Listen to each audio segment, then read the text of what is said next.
The Bible stands out for not being a conventional historical book. It is unique and different from all others found in libraries around the world. This sacred scripture begins with the creation of the universe and extends to the apocalypse.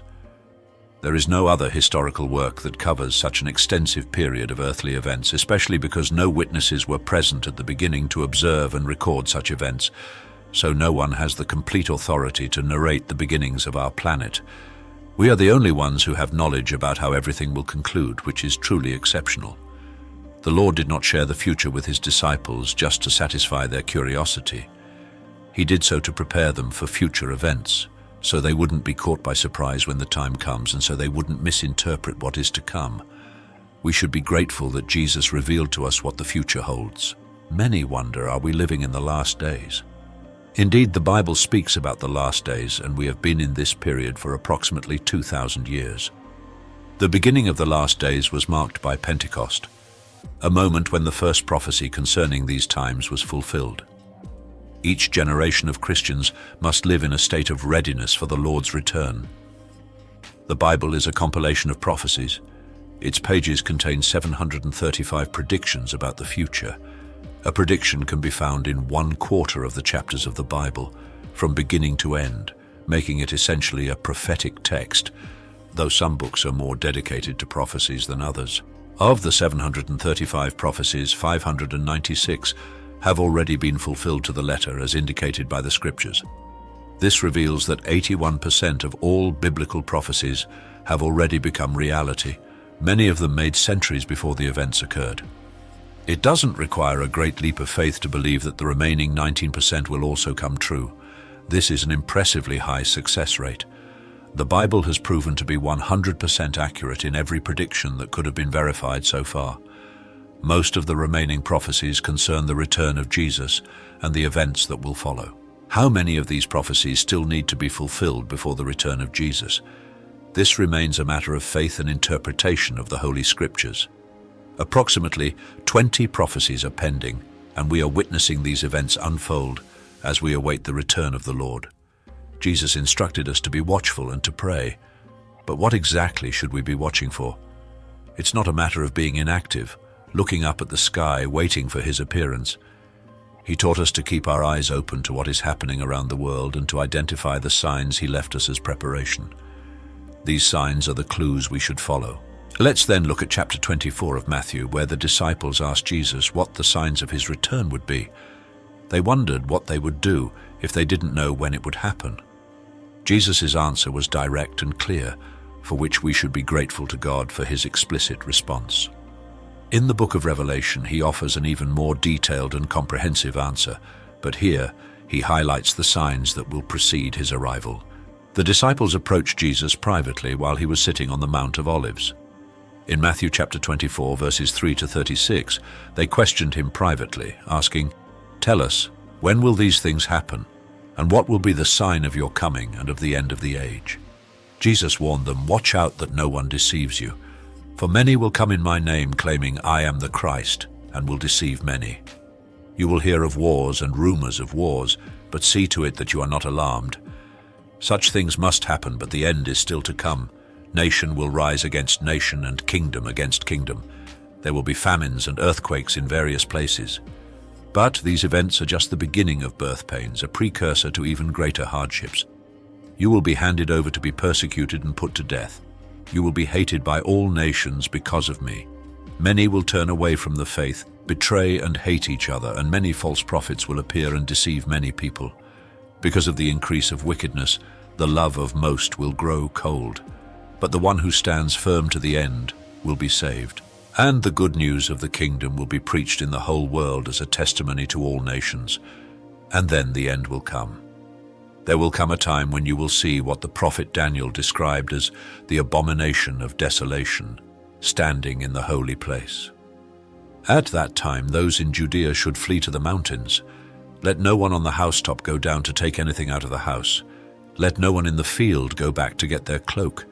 How dreadful it will be in those days for pregnant women and nursing mothers. Pray that your flight will not take place in winter or on the Sabbath, for then there will be great distress, unequaled from the beginning of the world until now, and never to be equaled again. In fact, if those days had not been cut short, no one would survive. But this era of tribulations will be shortened for the sake of God's elect. Therefore, if anyone tells you, "Look, here is the Christ," or "There he is," do not believe it. For false Christs and false prophets will appear and perform great signs and wonders to deceive, if possible, even the elect. See, I have told you ahead of time, so if anyone tells you, "There he is out in the wilderness," do not go out, or "Here he is in the inner rooms," do not believe it. For as lightning that comes from the east is visible even in the west, so will be the coming of the Son of Man. Just as the presence of vultures indicates a carcass, these signs indicate that the end is near. Immediately after the distress of those days, the sun will be darkened, the moon will not give its light, the stars will fall from the sky, and the heavenly bodies will be shaken. Then will appear the sign of the Son of Man in heaven, and all the nations of the earth will mourn. They will see the Son of Man coming on the clouds of heaven with power and great glory, and he will send his angels with a loud trumpet call, and they will gather his elect from the four winds, from one end of the heavens to the other. Now learn this lesson from the fig tree. As soon as its twigs get tender and its leaves come out, you know that summer is near. Even so, when you see all these things, you know that it is near, right at the door. Truly, I tell you, this generation will certainly not pass away until all these things have happened. Heaven and earth will pass away, but my words will never pass away. Indeed, as Jesus warned us, no one knows the day or the hour of these events, not even the angels in heaven or the Son himself. Only the Father has this knowledge. He mentioned 4 clear signs that precede his coming. Let's explore each of them as described. The first sign is the escalation of global disasters and extreme situations such as wars, famines, and earthquakes. These events have occurred throughout history, but there is a noticeable intensification of these calamities in recent times. This indicates that we are experiencing this first sign. Wars, rumors of wars, earthquakes, and famines are not new, but their frequency and severity are increasing, pointing to the proximity of the end. Jesus exhorts us not to be deceived, a warning he emphasizes repeatedly as we approach the last days. The greatest danger lies in deception, which can occur both inside and outside the church. In the context of these disasters, Jesus also speaks about false Christs and false messiahs. These are individuals who exploit the turmoil caused by natural disasters to present themselves as saviors. There are historical records of people who proclaimed themselves messiahs and led followers to remote places in the desert, often resulting in tragedies. These deceptive leaders are a clear example of what Jesus predicted. They arise in moments of despair, offering false hopes and solutions that only lead to ruin.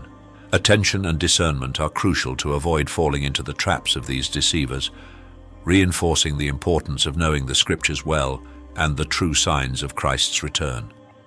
As these events increase in intensity, they serve as continuous reminders to be prepared and watchful. Indeed, it is evident that many false Christs and self-proclaimed saviors are emerging, promising to be the solution to all our problems. As the problems increase, so does the number of false liberators. However, as Jesus guides us, we should not be alarmed or worried when we hear about new conflicts, new tragedies, or new famines. He gave us an astounding perspective. These events, though painful, are not final agonies, but birth pains. Thus, when we hear about disasters through the media, we should interpret them as signs that something new is about to emerge. This view should completely transform our attitude.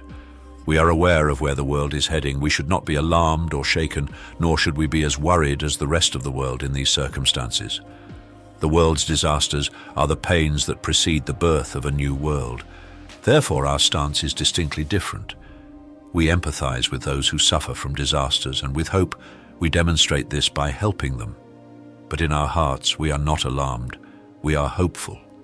We await the birth of a new world, and for this reason, we are not shaken or depressed by global problems. In summary, Jesus' counsel for us is clear.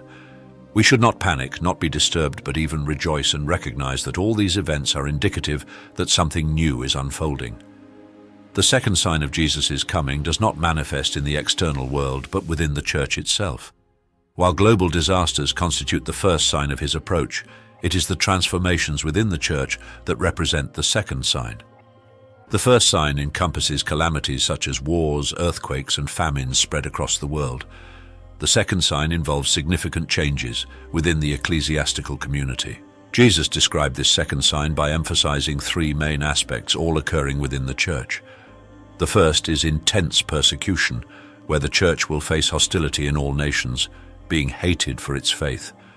This situation of persecution is a clear indication that we are approaching the final times described in the Scriptures. The second aspect of this sign is the reduction in the number of believers. Under the pressure of global persecution, many Christians, both nominal and possibly some true, will abandon the church, and the love of many will grow cold in the face of adversity. This is a grim sign reflecting a crisis of faith and commitment within the community. However, the third aspect brings a note of hope and renewed purpose. The proclamation of the gospel to all ethnicities. Even with a reduced church in numbers, this purified church will have a deeper and more extensive impact, capable of spreading the message with greater efficacy and depth. The gospel will be preached to every racial and ethnic group, reaching unprecedented global dissemination, thus fulfilling the divine mission of universal evangelization. These transformations within the church are crucial signs that Jesus used to prepare his followers for the challenges of the last days. While persecution and numerical reduction may seem discouraging, they lead to purification and a renewed focus on the evangelistic mission, offering a perspective of hope and a testimony to the church's unwavering faithfulness and purpose in the face of a turbulent world. What Jesus is highlighting is that false prophets can be a significant source of deception. We are aware of false prophets who, in times when peace is lacking, choose to preach a message of tranquility instead of truly challenging the circumstances. They convey a message of comfort, assuring it's all right, this won't happen. However, Jesus advises perseverance and not yielding to these deceptive voices. The promise is clear. Those who persevere to the end will be saved. This sign of deception arises precisely when the church is widely despised by the world. This is Jesus' counsel for all Christians. Why does this occur? The explanation is that the wheat and the weeds grow together, and as they approach full maturity, the tension between them intensifies. It is natural, then, for Christians to face great pressure at the end of times. Often seen as social misfits, Christians face hatred. The world is not our home. Our citizenship belongs to the heavenly realms. It is our uniqueness that often provokes hostility. Just as Jesus was markedly different from everyone else, he also attracted hatred towards himself. As recorded in the Gospel of John chapter 15 verse 19, "If you belong to the world, it would love you as its own. As it is, you do not belong to the world, but I have chosen you out of the world. That is why the world hates you."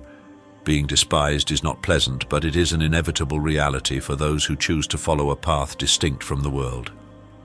This teaching underscores the inevitable alienation that followers of Christ face, but also reinforces the importance of maintaining faith and integrity, even under pressure.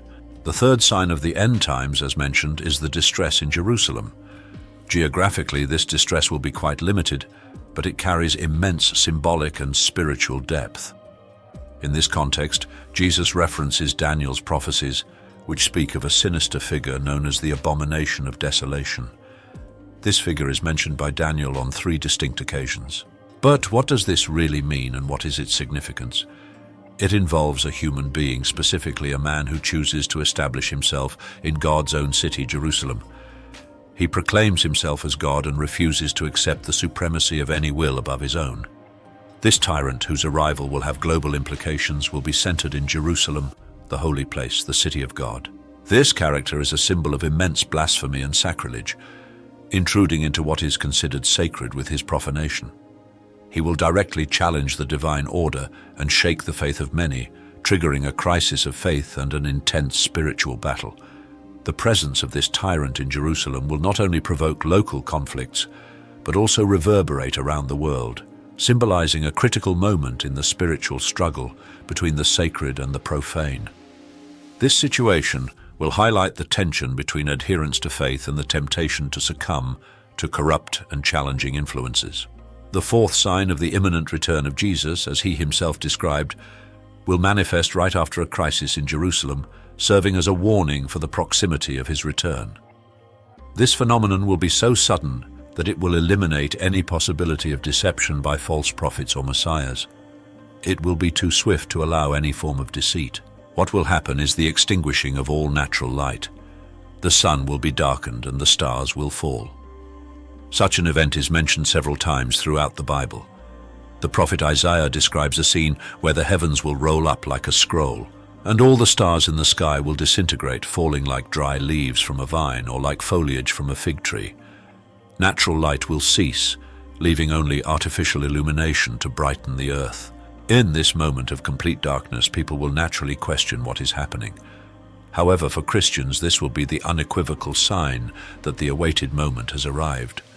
The sun, stars, and moon will stop shining, preparing the stage for an intense flash like lightning announcing the return of Jesus.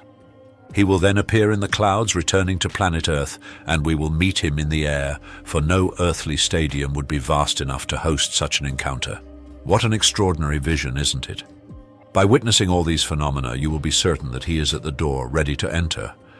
In this context, Jesus gives us a very direct instruction about the fig tree, a point at which many Christians get confused. He instructs, "Observe the lesson from the fig tree. As soon as its branches become tender and sprout leaves, you know that summer is near." Jesus is warning us that by witnessing all these events, we will know that we have reached the crucial moment. The comparison with the fig tree is not a parable but a clear analogy based on everyday observations, as was common in his teachings. When you see the fig tree bloom, you know that summer is near, and so it will be. Similarly, by recognizing these four signs, you will understand that summer is near. Unfortunately, many interpret this allegorically, distancing themselves from the true meaning.